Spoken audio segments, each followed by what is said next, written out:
There is a mathematical certainty that no politician will ever tell you, because admitting it would end their careers instantly. The $300 trillion global debt was never meant to be paid. Think about it. Even if the government taxed 100% of every dollar you earned starting today, the math still doesn't work. The system is already broken. We are just living on borrowed time before the official announcement. But history has a delete button for this exact scenario. The ancient kings of Sumeria used it. The Bible called it the year of Jubilee, a specific day where all debts were wiped clean and the game started over. And now, the elites are preparing to push that button again in 2026. But be warned, this modern Jubilee won't be free. They might wipe away the debt, but the price will likely be your private property. You feel it, don't you? That subtle tightening in your chest when you check your bank account, or that sinking feeling when you see the price of eggs and gasoline climbing higher every single month. It is a gnawing suspicion that lives in the back of your mind, whispering that something is fundamentally wrong with the world. You follow the rules. You work the long hours. You try to save. Yet, the goalpost keeps moving further away. You are running on a treadmill that is speeding up, and you are exhausted. Let me tell you right now, you are not crazy. You are not financially illiterate, and you are certainly not alone. You are simply a victim of a monetary experiment that has reached its mathematical limit. For decades, the architects of our financial system, the central bankers and the politicians, have played a dangerous game of illusion. They have convinced the world that debt is wealth, that printing money is prosperity, and that we can borrow from the future forever without ever having to pay the bill. But the bill is finally coming due, and the cost is not just money, it is your freedom. To truly understand the magnitude of the trap we are in, you have to look at the sheer scale of the numbers. The human brain is not wired to comprehend $1 trillion. If you were to count to 1 million, one number per second, it would take you about 11 days. If you were to count to 1 billion, it would take you 31 years. But to count to 1 trillion, it would take you over 31,000 years. Now, realize that the global debt is over 300 trillion. We are drowning in an ocean of red ink so deep that sunlight hasn't reached the bottom in 50 years. Every time the government passes a new spending bill, every time they send money overseas, every time they bail out a failing bank, they are not using real money. They are using currency that represents a claim on your future labor, and the labor of your children and your grandchildren. We have mortgaged the next century to pay for the mistakes of today. This is not just an economic issue, it is a moral catastrophe. The reality is that the United States, and indeed the entire global economy, is operating like a household that pays its credit card bill by opening a new credit card. It works for a while. You can buy the nice car, the big house, and pretend everything is fine. But eventually, the interest payments alone become larger than your income. That is exactly where we are today. The interest on the U.S. national debt has now surpassed what is spent on national defense. We are spending more just to service the debt than we are to protect the country. When a system reaches this point, there are only two ways out. Option 1 is a hard default, where the government simply says we are not paying. This leads to an immediate collapse of the banking system, power grids failing, and total social chaos. The elites will never choose this option because it destroys their power. That leaves option 2, the soft default, the Jubilee.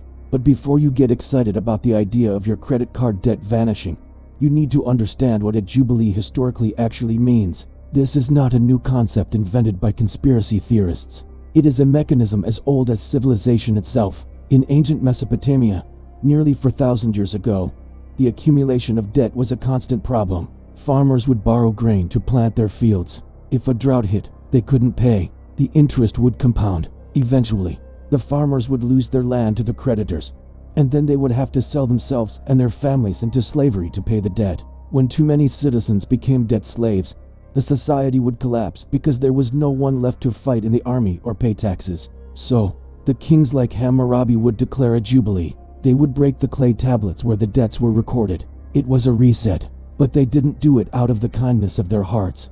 They did it to preserve the kingdom and their own power. They reset the board so the game could continue. Today, we are approaching a similar breaking point. The wealth gap is the widest it has been since the 1920s. The middle class is evaporating, turning into a permanent renter class, effectively modern-day serfs who own nothing and pay subscription fees for everything. The global debt to GDP ratios are at wartime levels, but we are not in a world war. The system needs a reset because the math no longer functions. The debt cannot be paid back in today's dollars. It is mathematically impossible. So, the powers that be are engineering a solution. They call it a great reset, a new Bretton Woods, or a digital transformation. But underneath the fancy marketing terms, it is a modern Jubilee.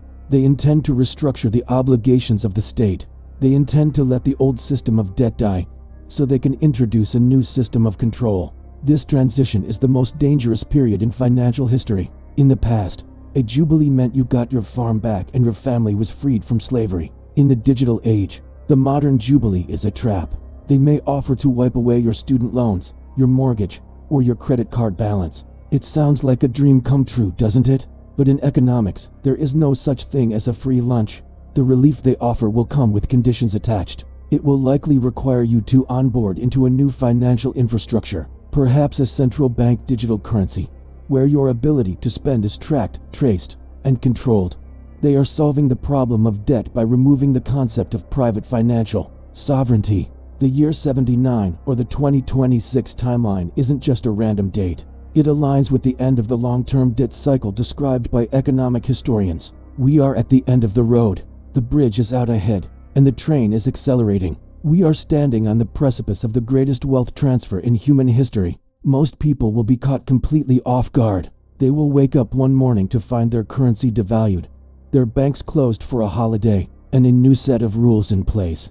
They will panic. They will accept whatever solution the government offers because they are hungry and scared.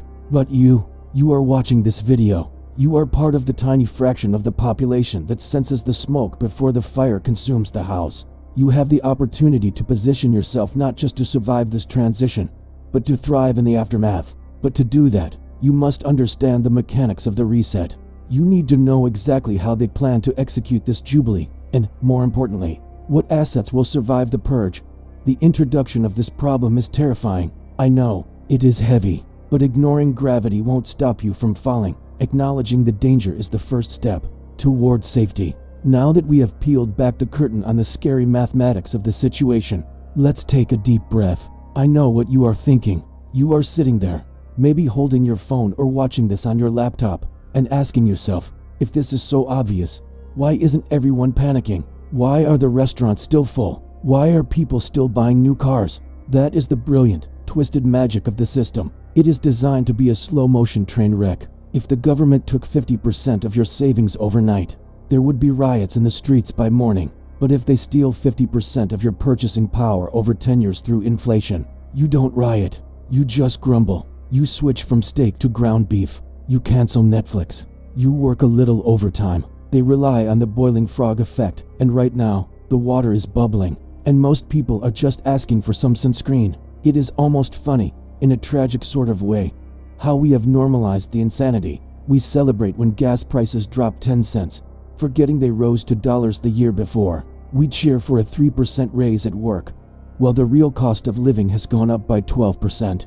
Congratulations, you are working harder, but you are technically poorer than you were last year. That is the hamster wheel they built for you. Let's get real for a second. I want you to think about your own life. Think about the stories your grandfather told you. He probably worked one job, maybe at a factory or a small office. He didn't have a side hustle. He didn't trade crypto at 2 a.m. Yet, he could afford a house, a car, a stay-at-home wife, and 3 kids on that single income. Today, a dual-income couple with college degrees is struggling just to afford a 2-bedroom apartment in a decent neighborhood. What changed? Did we become lazier? Did we become less productive? No. In fact, we are the most productive generation in history. We have technology that allows us to do the work of 10 men. The difference is that the money itself has broken. The currency you are working for is leaking value like a bucket full of bullet holes. When you save dollars, you are trying to store your life energy in a battery that drains itself every single day. This isn't an accident, it is a feature. The system is rigged to punish savers and reward debtors. That is why the rich carry massive debt and own assets, while the poor try to save cash and own liabilities. This brings us back to the concept of the Jubilee. In the ancient world, a Jubilee was a hard reset. It was physical. It was visible. But in our digital age, the reset will be subtle. It will be framed as a rescue. Picture this scenario. The next crisis hits. Maybe it is a commercial real estate collapse, or a banking failure that makes 2008 look like a picnic. The ATM screens go black. Panic sets in. Then, the government steps in with a solution. They introduce FedNo, or a digital dollar. They say, "Don't worry, we will deposit stimulus money directly into your digital wallet to save you." And just like that, the trap snaps shut. You accept the new money because you have to eat. But this new money has rules. Maybe it expires if you don't spend it in 30 days. Maybe it can't be used to buy certain things, like ammunition, or too much meat, or gold. This is the dark side of the modern Jubilee. They wipe the old debt, yes, but they replace it with total surveillance. It is the ultimate trade, your debt for your privacy. I want to pause here and ask you something personal. I want you to go down to the comments right now. Don't be shy and tell me, what is the one item in your life that has shocked you the most with its price increase lately? Is it baby formula? Is it your rent? Is it a bag of chips that used to be $2 and is now $7? Share your story below. Let's create a record of reality in the comments. Because the official government statistics, the CPI numbers, are gaslighting us. They tell us inflation is cooling while we are burning alive at the checkout counter. Reading your stories helps everyone realize they aren't crazy. And while you are down there, if you are tired of being lied to by the mainstream financial news, do yourself a favor and click that subscribe button. Join this community. We are building a lifeboat here, and I want you on it. We don't sell fear, we sell clarity. And in a world of confusion, clarity is the most valuable asset you can own. Let's dig deeper into the psychology of this debt trap. Why do we fall for it? Because debt feels like freedom in the beginning. That credit card feels like a magic wand. You swipe it, and you get the trip to Bali. You sign the paper, and you get the BMW. It feeds the dopamine receptors in our primitive brains. We are hardwired for immediate gratification. The elites know this. They have weaponized human psychology against us. They created a culture that equates success with spending. If you are not consuming, you are failing. So, we borrow from our future selves to impress people we don't even like. But eventually, the future arrives, and the future version of you is angry. The Jubilee solution they are cooking up exploits this weakness. They know the population is drowning. They know 70% of Americans have less than $1,000 in savings. When the pain becomes unbearable, the masses will beg for the solution. They will demand the reset. It is the classic Hegelian dialectic: problem, reaction, solution. They created the problem, the debt bubble. They wait for the reaction, panic and poverty. And they will offer the solution, centralized control. You have to understand that this isn't just about economics, it's about power. If you are financially independent, you are hard to control. If you own your land, have your own water source, and hold assets outside the banking system, you can say no. You can speak your mind. You can walk away from a bad job. But if you are up to your eyeballs in debt, living paycheck to paycheck, dependent on the next government stimulus check, you are obedient. You wear the muzzle. You take the shot. You comply. The modern Jubilee is designed to eliminate the middle class, the class that has just enough independence to be dangerous, and separate society into two groups: the techno-feudalist lords, who own the algorithms and the assets, and the dependent serfs who live on a universal basic income subscription. It sounds like science fiction, I know, but look around. Look at the subscription models for everything. You don't own your music, you stream it. You don't own your software, you license it. Soon, you won't own your car. The World Economic Forum explicitly said, you will own nothing, and you will be happy. They weren't predicting the future, they were telling you the plan. But here is the good news, and yes, there is good news. The system is clumsy. It is a slow-moving giant. They can manipulate the stock market. They can rig the CPI numbers, but they cannot repeal the laws of nature. Reality always wins in the end. The cracks in their dam are getting too big to patch with printed paper. People are waking up. The fact that you are watching this video proves that the narrative is failing. They can't keep everyone asleep forever. There is a window of opportunity right now, a brief moment in time before the reset is finalized, where you can make moves. You can exit the matrix before they lock the doors. You can become your own central bank. It is not easy. It requires doing the opposite of what the herd is doing. When everyone is buying the hype, you need to be looking at the exit. When everyone is trusting the banks, you need to be verifying. In the next part of this video, I am going to stop talking about the problem and start giving you the blueprint for the solution. I am going to share specific, actionable steps you can take this week to harden your financial defenses. We are going to talk about where to put your money when the dollar is dying. We are going to talk about the unconfiscatable assets. We are going to talk about how to legally structure your life so that when the Jubilee comes, you are on the winning side of the transfer. I'm tired of hearing people say there's nothing we can do. That is a lie. There is plenty you can do, but you have to stop acting like a consumer and start acting like a sovereign individual. Does this make sense to you? Are you starting to see the game board clearly? Can I move on to the third block and give you the practical battle plan? Alright, pull out your notebooks. Stop doom scrolling and start taking notes, because this is the part of the video where we stop being victims and start being strategists. The biggest lie you have been told is that you are helpless against the machine. That is false. The machine relies on your participation. If you change the way you participate, you change the outcome. We are going to build your personal Jubilee defense system. This isn't financial advice. I am just a guy on the internet reading the tea leaves. This is financial survivalism. The goal here is simple. We want to own assets that do not rely on a politician's promise or a bank's permission to exist. We are looking for assets with zero counterparty risk. That means if the bank closes, the asset is still yours. If the dollar goes to zero, the asset still has value. Step 1 is the oldest financial hack in the book: physical gold and silver. I am not talking about buying an ETF like GLD or SLV on your stock trading app. That is paper gold. If the system crashes, that piece of paper is worthless. I am talking about physical metal that you can hold in your hand. Why? Because gold is the only financial asset that is not someone else's liability. When you own a bond, that is the government's debt. When you have money in the bank, that is the bank's debt to you. Gold is just gold. It is the ultimate insurance policy against the repricing or the Jubilee we talked about. When they reset the currency, they always revalue gold higher to back the new system. Your strategy here should be dollar cost averaging. Do not try to time the market. Every month, take a percentage of your paycheck, maybe 5 or 10%, and convert it into silver eagles or gold maple leafs. Go to a reputable local coin shop or use major online dealers like AppMex or JM Bullion. Hide it. Forget about it. This isn't for trading.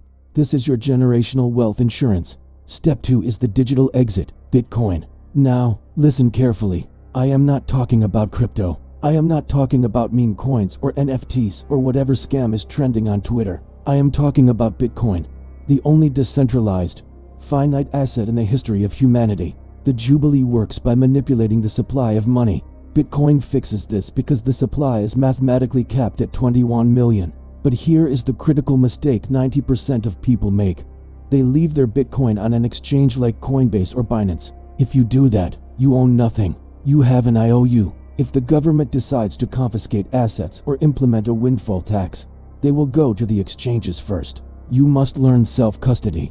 You need to buy a hardware wallet, like a Trezor or a Ledger or a Cold Card. You move your Bitcoin onto that device. Now, you are your own bank. No one can freeze your account. No one can seize it without your seed phrase. It is the only asset you can carry across a border in your head. If you don't have the keys, you don't have the coins. Period. Step 3 is the inflation debt hack. This sounds counterintuitive, but listen. In a high inflation environment, debt can actually be an asset if it is the right kind of debt. The Jubilee destroys the value of the currency. That means the dollars you use to pay back a loan are worth less than the dollars you borrowed. Imagine you borrow $100,000 to buy a rental property at a fixed interest rate. Inflation hits 10% a year. The debt stays at $100,000, but the value of the property goes up, and the rent you collect goes up. The inflation is effectively paying off your debt for you. The trick is, it must be fixed rate debt, and it must be attached to a cash flowing asset. Do not use this for credit cards or variable rate loans. Those will destroy you. But if you have a 30-year fixed mortgage at 3 or 4%, do not pay it off early. That is free money from the bank. Let inflation erode the real value of that loan while you put your extra cash into gold or Bitcoin. Let's look at a simulation to see how this plays out in real life. Imagine two friends, Mark and Dave. Mark is scared. He keeps all his money, $100,000, in a high-yield savings account earning 4% interest. He feels safe. Dave is educated. He keeps $10,000 in cash for emergencies, puts $40,000 into gold and Bitcoin, and uses the other $50,000 as a down payment on a small rental property with a fixed mortgage. 5 years pass. The reset happens. Inflation hits 20% cumulatively. Mark's $100,000 has lost 20% of its purchasing power. He can buy less food, less gas. He is poor. Dave, his gold and Bitcoin doubled in price because the currency collapsed. His rental property value went up with inflation, And his mortgage payment feels tiny because rents have doubled. Dave won because he understood that in a currency collapse, savers are losers. Mark lost because he trusted the bank. Now, let's talk about banking hygiene. Most people bank with one of the big four mega banks. These are the arms of the government. If a CBDC central bank digital currency is rolled out, it will happen through them first. You need to diversify your banking relationships. Open an account with a local credit union or a small community bank. These institutions are often less leveraged and more aligned with local interests. Keep enough cash in your house physical paper bills to cover at least 1 month of expenses. Why? Because in the early stages of a financial reset, cyber attacks or bank holidays are common. If the card readers go down at the grocery store, cash is king. The person with silver coins and green cash eats. The person with the platinum credit card starves. It is that simple. Here is a common error to avoid: the bunker mentality. Do not just buy beans and bullets and hide in the basement. The most valuable asset during a reset is your network and your skills. If money becomes worthless, what can you trade? Can you fix a car? Can you grow food? Can you install solar panels? Can you perform first aid? Invest in tangible skills. Buy tools, not just toys. A high-quality water filter, a generator, a good set of tools. These are investments that pay dividends when the supply chain breaks. The Jubilee might wipe out financial spreadsheets, but it cannot wipe out the fact that you know how to repair a roof or stitch a wound. Become useful. Useful people are never poor, no matter what currency is being used. Finally, let's talk about the digital guillotine. You need to scrub your digital footprint regarding your assets. Do not post photos of your gold stack on Instagram. Do not brag about your Bitcoin gains on Reddit. When the government gets desperate, they go hunting. They look for the hoarders and the speculators. Be the gray man. Look average. Drive an average car. Live in an average house. But have a fortress of wealth hidden where no one can see it. Silence is your best security system. If you buy gold online, don't have it shipped to your office where people can see the package labels. Be discreet. The wealthy and unstable countries have known this for centuries. Look poor, be rich. So, here is your Monday morning battle plan. 1. Open an account with a local credit union. 2. Buy your first hardware wallet for your crypto. 3. Find a local coin shop and buy your first ounce of silver. Just 1 ounce. Hold it. Feel the weight. It changes your psychology. 4. Audit your debt. Refinance variable rates into fixed rates if you can. 5. Stop saving in fiat currency beyond your emergency fund. Every extra dollar is a melting ice cube. Move it into hard assets immediately. This isn't about getting rich quick. It is about not getting poor slowly. We have covered a vast amount of territory. Today, journeying from the mathematical certainty of a global debt collapse to the historical inevitability of a Jubilee reset, and finally to the practical fortifications you can build around your own life. I know this is heavy. I know that for many of you, hearing this information for the first time feels like waking up from a long, comfortable dream into a cold, stark reality. It is natural to feel a sense of anxiety, perhaps even a touch of anger, at the realization that the game was rigged from the start. But I want you to push past that fear. Fear is a reaction, but courage is a decision. The information you now possess is not a burden. It is a weapon. For the vast majority of the population, the coming years will be a time of confusion and loss. They will be the leaves blown about by the storm. But you have the map. You see the storm clouds gathering, and you know exactly how to build the shelter. That distinction makes all the difference in the world. We are standing at a fork in the road of human history. One path leads to what some economists are calling neo-feudalism. In this version of the future, the debt burden is lifted from the masses, but at the cost of their autonomy. It is a world of digital rationing, of programmed money, where you own nothing and rent everything from a handful of megacorporations and the state. It is a comfortable cage, warm and safe, but a cage nonetheless. The other path, the path less traveled, is the path of the sovereign individual. This is the path where you accept the responsibility of being your own bank, your own provider, and your own protector. It is a harder road. It requires discipline, sacrifice, and the willingness to be misunderstood by your peers. But at the end of that road lies true freedom. Not the illusion of freedom purchased on credit, but the real, tangible liberty that comes from knowing that no banker and no politician can turn off your ability to feed your family. This Jubilee we have discussed is not just an economic event. It is a psychological test. The system is betting against you. They are betting that you are too distracted by TikTok and Netflix to notice the walls closing in. They are betting that you are too addicted to cheap debt to cut up the credit cards. They are betting that you are too afraid to take custody of your own assets. Prove them wrong. The greatest act of rebellion you can commit in the 21st century is to become financially independent. Every ounce of gold you buy is a vote against the fiat currency system. Every Satoshi of Bitcoin you secure on a hardware wallet is a vote for a decentralized future. Every debt you pay off is a chain you break. You are not just saving money, you are reclaiming your dignity. I want you to imagine a scenario 10 years from now. The dust has settled. The Great Reset or the Jubilee has happened. The world looks different. The currency is different. You are sitting at your kitchen table with your children or your grandchildren. They ask you, "Grandpa, what did you do when the world changed? Did you see it coming?" In that moment, you will have two possible answers. You can look down at your shoes and say, "I didn't know. I was busy watching sports. I trusted the news." Or, you can look them in the eye and say, "I saw the signs. I prepared. I built an ark when everyone else was laughing at the rain." That is the legacy we are building right now. It is not just about the numbers in your bank account. It is about the survival of your lineage and the preservation of your values. Do not let the scale of the problem paralyze you. You cannot fix the national debt. You cannot stop the Federal Reserve from printing money. You cannot control the geopolitical chess moves of superpowers, but you can control your own household economy. You can control where you put your savings. You can control the skills you learn. Focus entirely on what is within your circle of control and ignore the noise. The media thrives on keeping you in a state of panicked helplessness because helpless people watch more news. Turn it off. Focus on production, not consumption. Focus on creation, not reaction. The ancient Stoics taught that we should not fear the future, but rather prepare our minds to meet it. That is what this channel is all about. We are not doomers, we are realists. We are the architects of our own stability in an unstable world. As we wrap up this deep dive, I have a request for you. The algorithm hates truth. It prefers cat videos and celebrity gossip.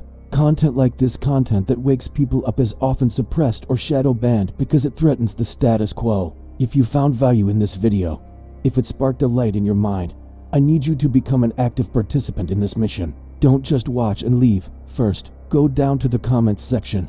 I want to know, what is one specific step you are going to take this week to prepare for the Jubilee? Are you buying silver? Are you paying off a car? Are you learning a new skill? Write it down.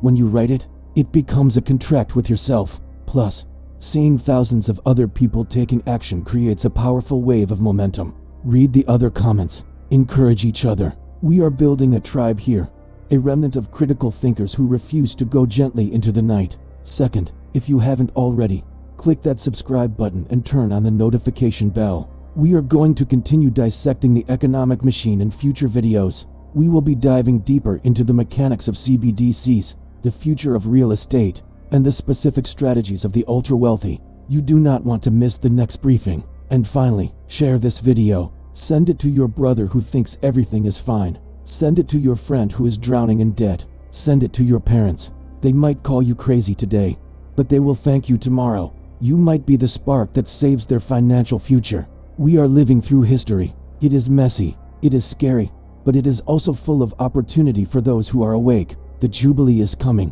whether we like it or not. The debt cannot be paid. The math has run out. The only question remaining is, which side of the transfer will you be on? Will you be the victim of the reset or the beneficiary? The choice is entirely yours, and the time to decide is now. Stay sharp, stay prepared, and remember, in a world of lies, the truth is the only currency that matters. I will see you in the next video.